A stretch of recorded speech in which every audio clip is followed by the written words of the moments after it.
Vous avez évidemment écouté avec beaucoup d'attention votre ministre hier qui a fait des annonces pour désengorger les urgences. Avant de revenir sur ces annonces, je voudrais savoir où on en est. Vous êtes très mobilisé sur le dossier, vous êtes venu souvent l'année dernière dans la matinale pour en parler. On en est où exactement de cette grève? Quand on regarde le collectif Interurgence et leur site internet avec la carte de France qui est mise à jour, 239 services d'urgence sont en grève. Ça, c'était hier, donc c'est un peu partout sur le territoire. C'est la moitié des services d'urgence. Alors c'est une grève, les services d'urgence ne sont pas fermés, hein. C'est une grève avec des assignations, des grèves sparadrap marquées en grève, mais en tout cas, c'est un service sur deux qui l'est à date. Et communiqué d'hier, les médecins, les syndicats de médecins rejoignent le mouvement. Donc, c'est essentiellement un mouvement paramédical. Et bien là, c'est un mouvement médical aussi. Donc, le mouvement s'étend. Et on le rappelle, c'est depuis mars, avec la période de l'été qui a été une période épuisante pour les personnels. Donc voilà, on est dans une situation extrêmement tendue et qui s'aggrave. Alors, on va réécouter les mots d'Agnès Buzyn, la ministre de la Santé, hier soir. Voilà ce qu'elle a proposé pour les urgences et on en parle avec vous.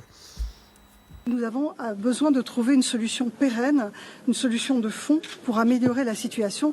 Si nous soignons simplement le symptôme, nous serons dans la même situation dans 2-3 ans avec des services trop étroits et un manque de personnel. Donc nous avons besoin de réfléchir à l'ensemble de la chaîne de l'organisation des services d'urgence.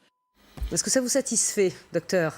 Alors, moi, j'ai regardé attentivement. Alors là, c'est une déclaration parmi ce qu'on attendait être des mesures. Et en fait, on est plus dans les déclarations, j'allais dire dans les incantations, et pour reprendre une métaphore, dans le diagnostic que dans le traitement. Or, le diagnostic, on l'a. Alors, le diagnostic, il est fait depuis longtemps, avec des revendications, on y reviendra assez clair. Quand on regarde un peu les choses concrètes, c'est éviter que les personnes âgées se retrouvent, par exemple, dans les services d'urgence. On est tous d'accord avec ça, mais les personnes âgées, elles vont aller où? Alors, certes, elles proposent des passerelles entre le SAMU et la médecine libérale pour que les personnes âgées aillent plutôt dans un cabinet de médecine plutôt que d'aller aux urgences, par exemple. Encore faut-il que les médecins libéraux aient la place de les voir. Ils font pas rien, les médecins libéraux. Ils ont déjà des carnets de rendez-vous qui sont extrêmement pris. Et puis, il faut un minimum de plateau technique. Il faut faire un scanner quand vous avez une pneumonie. Il faut faire parfois une prise de sang. C'est compliqué au cabinet quand même. Donc, si les médecins généralistes, nos confrères, nos consoeurs nous adressent aux urgences, c'est pas pour rien. Dans les autres solutions, donc c'est éviter que les personnes âgées n'aillent aux urgences, peut-être en allant directement dans le service d'aval, c'est-à-dire directement dans le service de cardiologie, de pneumologie. Le problème, c'est quand il n'y a pas ce service, parce que l'hôpital a été fermé,